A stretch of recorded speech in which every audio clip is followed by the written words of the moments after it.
अस्सलाम वालेकुम। ये देखें, मुझे सालन बनाना था, मैंने अंडे मंगवाए हैं।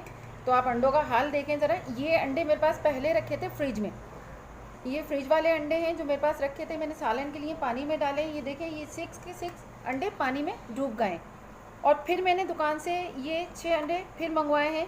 ये देखें आप, इक्वल साइज़ के अंडे हैं और इसमें से एक भी पानी में डिप नहीं हो रहा। ये इस तरह के लग रहे हैं, बिल्कुल प्लास्टिक के अंडे, जैसे बच्चों की बॉल होती है जो पानी में नहीं जाती। ये देखें, मैं आपके सामने डाल रही हूँ।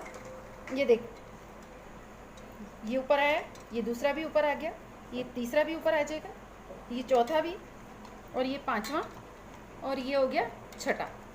अब ये देखें नाजरीन, अगर हम ये वाले अंडे, प्लास्टिक के अंडे, मतलब हम बच्चों को प्लास्टिक की चीज़ें खिलाएंगे और इस तरह की चीज़ें खिलाएंगे, हमारे बच्चों का क्या होगा?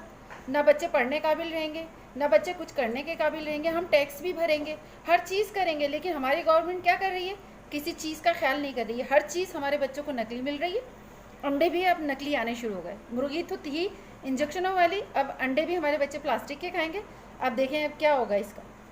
अगर आप कुछ कर सकते हैं तो कुछ कर लें, वरना हमारे बच्चे बीमार हो जाएंगे। इस वीडियो को ज़्यादा से ज़्यादा आप शेयर करें, सबको दिखाएं। और ये गुलशन इकबाल 10A से मैं बात कर रही हूँ, गुलशन इकबाल ब्लॉक 10A से।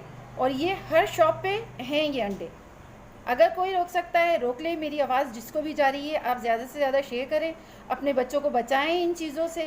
पहले मुर्गी में बहुत सारी बीमारियां आ रही थी, अब ये अंडे ही प्लास्टिक के हो चुके हैं। अब ये सोचें, ये बच्चों का क्या होने वाला है? मतलब हमारी तो हड्डियां ख़राब कर दी हैं हमारी हुकूमत ने, नकली चीज़ें खिला खिला के। हर हड्डी से हमारी आवाज़ें आती हैं, लेकिन अब बच्चों का क्या होने वाला है ये अब आप समझ सकते हैं, सोच सकते हैं। और इसको आगे शेयर करें। Thank you.